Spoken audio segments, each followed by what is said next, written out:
நான் போடுற வீடியோ உங்களுக்கு உடனடியாக மெசேஜ் வரும் என்றால் சப்ஸ்கிரைபர் பண்ணுங்க, பெல் பட்டனை கிளிக் பண்ணுங்க. வாங்க வீடியோக்குள்ள போகலாம். வணக்கம் மக்களே. ஹோட்டல் உரிமையாளர் சாதம் பரிமாறுவதற்காக குனிந்தபோது அந்த பெரியவர் கேட்டார், மதிய உணவுக்கு எவ்வளவு எடுத்துக் கொள்கிறீர்கள்? உரிமையாளர் சொன்னார், மீன் குழம்புடன் 50 ரூபாய், மீன் இல்லாமல் 20 ரூபாய். கிழிந்த சட்டையை பாக்கெட்டில் இருந்து கசங்கிய 10 ரூபாய் தாளை எடுத்து உரிமையாளரை நோக்கி நீட்டினார். இதுவே என் கையில் உள்ளது. இதற்கு எவ்வளவு முடியுமோ அவ்வளவு போடுங்கள். வெறும் அன்னமானாலும் பரவாயில்லை. மிகுந்த பசி, நேற்று முதல் எதுவும் சாப்பிடவில்லை என்று சொல்ல தயங்கும் அவரது வார்த்தைகள் தொண்டையே நடுங்குகிறது. ஹோட்டல் உரிமையாளர் மீன் குழம்போடு அன்னத்தையும் அவருக்கு பரிமாறினார். அவர் சாப்பிடுவதை பார்த்து கொண்டு நின்றார்.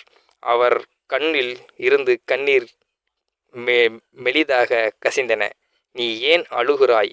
அந்த வார்த்தையை கேட்டவரை பார்த்து கண்களை மூடிக்கொண்டு சொன்னார், எனது கடந்த கால வாழ்க்கையை நினைத்து கண்ணீர் வடிக்கிறேன். எனக்கு 3 குழந்தைகள், 2 ஆண் குழந்தைகள் மற்றும் 1 பெண் குழந்தைகள். மூவருமே நல்ல வேலையில் இருக்கிறார்கள். நான் குவித்த ஒவ்வொரு பைசாவும் அவர்களுக்கு உயர்வுக்காக செலவழித்தேன். அதற்காக என் இளமையையும் 28 காலமாக கழித்து வாழ்க்கையையும் இழந்து புலம்பெயர்ந்தேன். புலம்பெயர்ந்த எல்லாவற்றுக்கும் மேலாக என் மனைவி என்னை முதுமையில் தனியே விட்டுவிட்டு போய்விட்டாள். சொத்து பிரிவினை செய்ய ஆரம்பித்ததில் இருந்து என் மகன்கள் என்னை தள்ளி ஒதுக்கி வைக்க ஆரம்பித்தார்கள். நான் அவர்களுக்கு சுமையானதை மெல்ல மெல்ல உணர ஆரம்பித்தேன். மெல்ல மெல்ல என்னை ஒதுக்கி வைக்க ஆரம்பித்தார்கள். எனக்கு வயதாகிவிட்டதா? குறைந்தபட்சம் என் வயதுக்காகவது மதிக்க கூடாதா? அவர்கள் அனைவரும் சாப்பிட்ட பிறகுதான் இரவு உணவிற்கு செல்வேன்.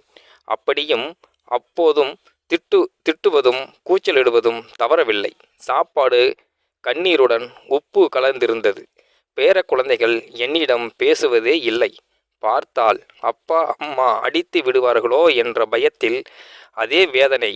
அடிப்பில் எங்கும் வாழ முடியும் போது இந்த இரவு பகலும் வியர்வை சிந்தி தொடர்ந்து தூங்காமல் உழைத்து வயிற்றுக்கு சாப்பிடாமல் அவளும் நானும் சேர்த்த பணத்தில் வாங்கிய செங்கல் கட்டப்பட்ட இந்த வீடு. ஆனால் நான் என்ன செய்வது? மருமகளின் தங்கத்தை திருடிவிட்டதாக சாக்குப்போக்கில் திருடனாக முத்திரை குத்தப்பட்டேன். மகன் கோபமடைந்தான். நல்ல வேலை, கை நீட்டவில்லை. அந்த பாவத்தையும் செய்யவில்லை. இது என் அதிர்ஷ்டம். அங்கேயே நான் இருந்திருந்தால் இருந்திருக்கலாம். சாப்பாட்டின் நடுவில் எழுந்தார். உரிமையாளர் முன் 10 ரூபாயை நீட்டினார். ஓனர், வேண்டாம், பையில் வையுங்கள். இருக்கட்டும், நீங்கள் எப்போது வேண்டுமானாலும் இங்கு வரலாம். நீங்கள் எப்போதும் மதிய உணவு சாப்பிடலாம். அப்படியே அந்த மனிதர் 10 ரூபாயை அங்கேயே வைத்துவிட்டு, உங்கள் உதவிக்கு மிக்க மகிழ்ச்சி என்று நினைக்கிறாய். சுயமரியாதை என்னை விட்டு விலகாதே, வருந்துகிறேன் என்று சொன்னதும் ஒரு சிறு மூட்டையை எடுத்துக்கொண்டு தெரியாத இடம் நோக்கி மெல்ல கிளம்பினார். இந்த மனிதர் என் மனதில் ஏற்படுத்திய காயங்கள் இன்று வரை ஆறவில்லை. ஆனால்தான் ஒவ்வொரு துளிருமே கட்டாயம் ஒரு நாள் பழுத்து சருகாகும் என்று கூறப்படுகிறது. பழுத்த சருகு போன்ற பெரியவர்களாக பூவில் வைத்து கண் போல் காக்க வேண்டும். நமக்கு இப்படி ஒரு நாள் விரும்பினாலும் விரும்பாவிட்டாலும் அனைத்தையும் பகிர விரும்புபவர்களுக்கு பகிருங்கள். யாராலும் மனம் மாறினால் போதும். மாற்றம் நம்மிடம் இருந்தே தொடங்கட்டும். இன்றே இந்த வீடியோ பார்க்கின்ற நீங்களும் இந்த வீடியோ பற்றின கருத்துக்களை கீழே உள்ள கமெண்ட் செக்ஷனில் சொல்லுங்கள். அப்படியே நம்ம சேனலையும் சப்ஸ்கிரைப் பண்ணிக்கிங்க. மற்றவங்களுக்கும் ஷேர் பண்ணுங்கள். பெல் பட்டனையும் கிளிக் பண்ணிக்கோங்க. நன்றி, வணக்கம் மக்களே.